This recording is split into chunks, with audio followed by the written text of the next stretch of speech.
মাইয়া মানুষ অনেক সুন্দর একটা খেলা জানে। ছোটবেলায় পুতুলরে মানুষ বানায় খেলে, আর বড় বেলায় মানুষকে পুতুল বানায় খেলে। কেন ছেড়ে গেছে এটা তো আমি কইতে পারবো না, তার ব্যক্তিগত ব্যাপার, কি জন্য ছেড়ে গেছে। কিন্তু আমি আমার সাইড থেকে ওরে কোনো কমতি রাখি নাই দেওয়া।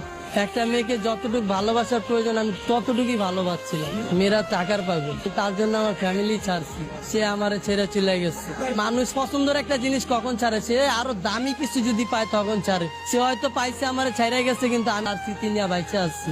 তারে কথা দিয়েছিলাম ভাই যে সে যদি ছাইরা চলে যায় তাহলে আমি আত্মহত্যা করবো, কিন্তু ভাই অনেক কষ্টে বাইচে আসছি নিজের লাগে লড়াই কইরা। সে চলে যাওয়ার পর আমার বাইচা থাকার ইচ্ছাটা চলে গেছে। ভালোবাসার মানুষ হারানোটা অনেক কষ্ট, যার হারায় সেই বোঝে। আজকে ওই মেয়ের কারণে আমি রাস্তায় ঠিক মতো খাইতে পারি না, না খেয়ে রাস্তায় রাস্তায় দিই। আমি আমার ফ্যামিলির কাছেও চাইলেও যাইতে পারি না, কারণ তার জন্য আমার ফ্যামিলি ছেড়ে আসছে, আর সেই মানুষটা আমারে ছেড়ে গেছে। নারী তুমি ধন্য, পুরুষ মানুষের মন ভাঙার জন্য। তাকে কি এমন কোনো কথা আছে যেটা বলা হয়নি, আজকে আমাদের মাধ্যমে বলবেন? তাকে একটা কথাই বলবো, আমি আজও তোমাকে ভালোবাসি। আপনার মুখে আমি একটা গান শুনতে চাচ্ছি। পরে মাইয়া মানুষ অনেক সুন্দর একটা খেলা জানে। ছোট